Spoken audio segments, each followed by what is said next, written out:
Okay, this video is for Ed. I have your quad here. So this is a Toma Quad cs3. We'll go through the parts real quick. It has the Emax 1404 6000 kV motors. It has the Diatone Mamba MK2 stack. You have a Crossfire Nano on the back here, and you have a Unify Pro 32 Nano up underneath the canopy there.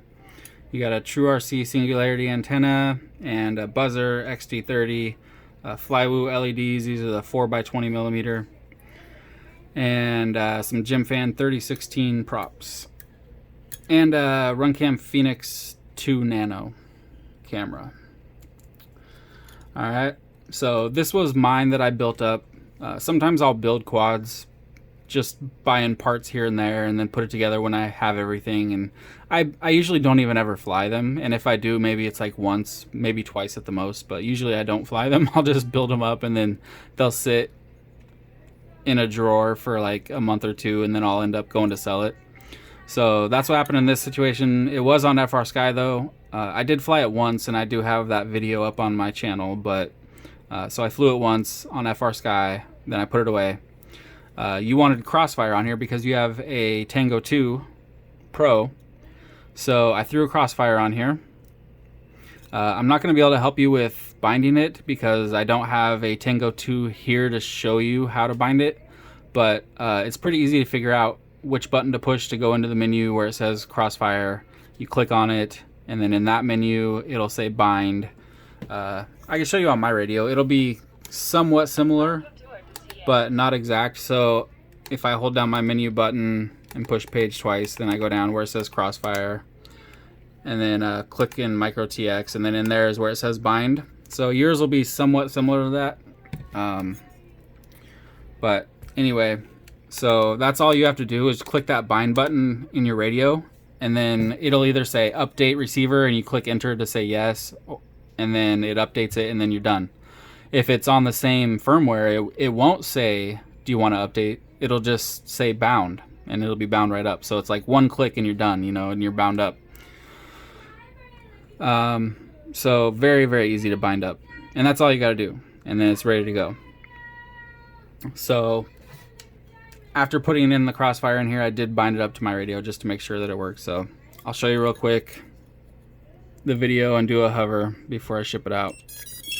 And I also wanted to show you, because I know you're pretty new to quads, so and your buddy was telling me about how this one's probably going to be faster than your 5-inch. That may be the case if you're running like 3S or 4S. Optimal for this setup is 3S. Look at that video, it looks so good.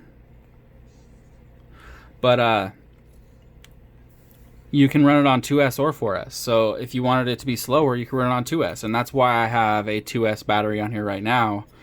I haven't tried this on 2S yet, but I'm assuming that it's going to fly just fine with just a little bit less power than 3S. So let's see if that's true. Oh my God, I need a new tripod.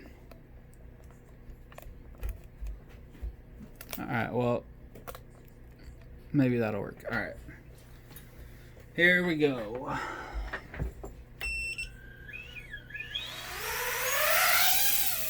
Oh yeah. Oh, that's gonna be perfect for you. Yeah. Okay. Oops. All right, so 2S, I think, is going to be just the perfect amount of power for you to start with. And that's the great thing about this quad is you're going to be able to, it's going to grow with you. So start out on 2S.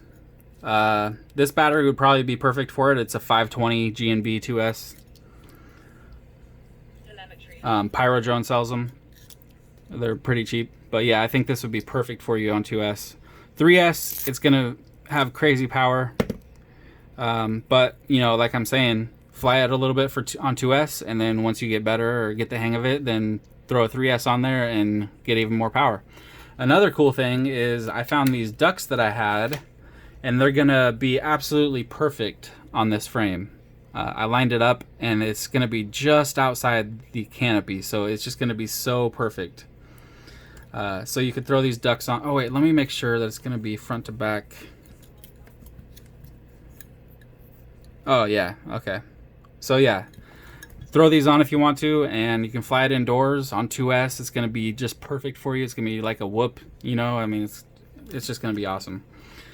And to throw those on will be very easy. Undo the motor, cut this zip tie, take the TPU piece off, and then throw the duct on, put the motor on top, screw it down. Should be pretty easy for you. Changing the power and bands and channels, you can do all that in your smart audio. And if you want to push the button on the VTX, it's right here. So it's on the left side of the quad, up underneath the canopy, right next to where the antenna plugs in.